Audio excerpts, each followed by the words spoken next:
आसक्ति, यह नाम तुम्हारे मुख पर होना चाहिए। जब तकलीफ हो गर्भाशय से जुड़े हो तब आसक्ति का स्मरण होना चाहिए।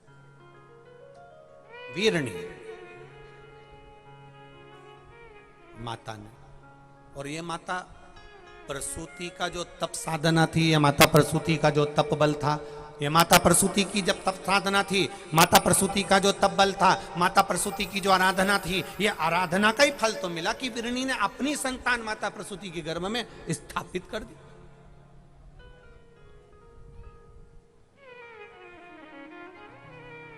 और ये गर्भाशय से संतान जाने की कथा केवल शिव पुराण में नहीं लिखी है, गर्भाशय से संतान जाने की कथा श्रीमद् भागवत में भी लिखी हुई है। देवकी का 7वां गर्भ था और माता देवकी ने स्मरण किया मेरे गर्भ को कंस समाप्त कर देगा, तो देवकी ने हाथ जोड़कर प्रार्थना करी मेरे गर्भ में जो बच्चा है वो रोहिणी के गर्भ में जाकर स्थापित हो जाए। सुनी कि नहीं सुनी कथा? अरे बोलो तो जम के सुनी है ना। तो वो 7वें नंबर का गर्भ देवकी मैया का रोहिणी के गर्भ में जाकर पहुंच गया और जो संतान उत्पन्न हुई वो बलभद्र, दाऊ और बलराम नाम से, बलराम जी के नाम से प्रख्यात हो गई। वो कोई साधारण संतान नहीं हुई।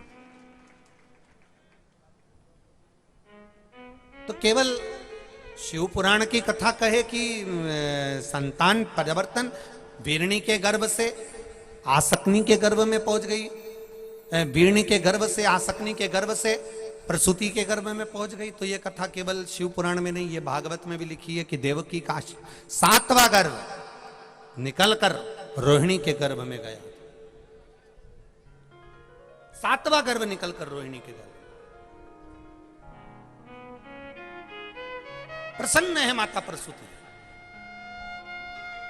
और बड़ी ज्ञान की मुद्रा है माता प्रसूति। जिन्होंने 9 वर्ष की अवस्था में भगवान की आराधना करी है, केवल 9 वर्ष की अवस्था में भगवत भजन में डूबी हैं। और गांव में 4 ऐसे व्यक्ति रहते हैं जिसके कारणवश हमारा पूरा गांव, हमारा पूरा शहर, हमारा पूरा क्षेत्र बचा रहता है। एक, पूरे गांव में कोई ना कोई नारी सतीव्रता, पतिव्रता धर्म का पालन करने वाली अवश्य रहती है। दूसरे नंबर का, गांव में कोई भगवान का भजन करने वाला अवश्य रहता है। तीसरे नंबर का, गांव में कोई साधु संत तप करा हुआ उसका स्थान अवश्य रहता है। और चौथे नंबर पर, गांव में कोई गौ माता ऐसी रहती है जिसके खुर की रज से पूरा गांव बचा रहता है, बड़ी बड़ी बीमारियों से बचा रहता है।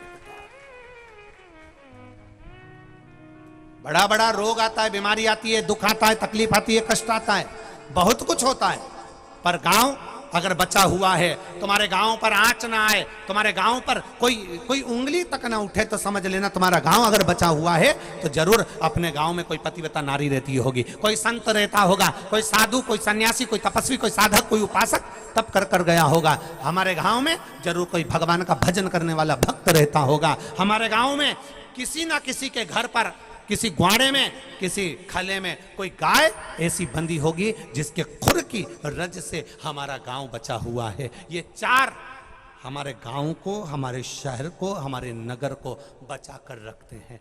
ये गाय के पांव की खुर भी हमको बचा लेती है, रज भी हमको बचा लेती है।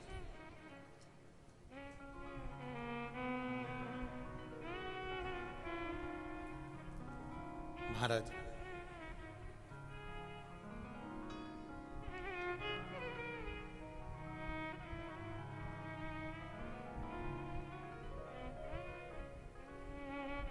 आज जगतगुरु श्रीमद् वल्लभाचार्य जी का प्रागट्योत्सव है, जयंती जन्म महोत्सव है।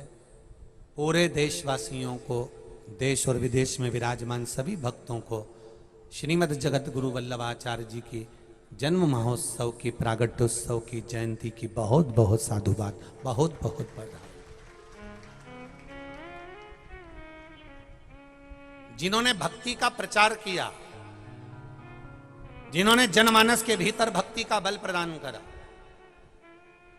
शिव महापुराण की कथा कर रही है, भगवान शंकर का संवाद कर रहा है।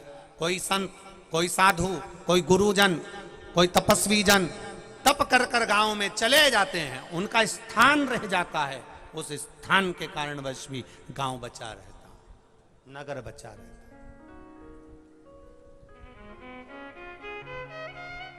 जैसे आपके इस देपालपुर में जो 24 अवतार मंदिर है, उस मंदिर के गुरुजी महाराज साधु संत सन्यासी तपस्वी साधक उपासक तप कर कर चले गए, स्थान वही रखा कि रखा रह गया, उनकी तप साधना का बल है, इसलिए देपालपुर भी हर तरह से आनंदित है। कोई कोई गांव में, आप जिस जिस गांव से आए हो, जिस जिस नगर से आए हो, जिस जिस क्षेत्र से आए हो, जिस जिस शहर से आए हो, जितने लोग इस पावन कथा को सुनने के लिए जो जो गांव से आए, आपके गांव में भी आप अंदाजा लगाना कि कोई पतिव्रता धर्म का पालन करने वाली नारी जरूर हो गई, कोई संत का स्थान, कोई गुरु का स्थान, कोई भैरव का स्थान, कोई हनुमान जी का स्थान, कोई देवता का स्थान तुम्हारे गांव में जरूर होगा, जिनके तप के कारण हमारा गांव बचा रहता है। कोई भैरव का स्थान, कोई हनुमान जी का स्थान, कोई देवी का स्थान, कोई देवता का स्थान, कुछ ना कुछ हमारे गांव में जरूर है, उसके कारण बस हमारा गांव बचाओ। कोई पतिव्रता नारी जरूर है, जिसके कारण बस हमारा गांव बचाओ। कोई गौ माता हमारे गांव में जरूर है, ऐसी जिसके चरण की रज से हमारा गांव बचा हुआ है। और कोई भक्त, हमारे गांव में कोई व्यक्ति ऐसा है जो कहीं सुंदर कांडों में चले जाए, कहीं रामायणों में चले जाए, कहीं भजनों में चले जाए, मंदिरों में चले जाए, शंकर जी हैं तो शंकर जी, राम जी हैं तो राम जी, राम जन्म हो तो राम जी में, शिवरात्रि आ जाए तो शंकर जी में, देवी जी आ जाए तो नवरात्रे में। उसके मन में कपट नहीं है कि मैं ये वाला इसके यहाँ नहीं जाऊंगा या मैं ये वाला मैं इसके यहाँ नहीं जाऊंगा। भक्त है वो, और भक्त ये नहीं होता कि ये वाला होगा तो ही मूल होगा। भक्त भक्त होता है, उसको तो भजन से मतलब होता है, उसको साधना से मतलब।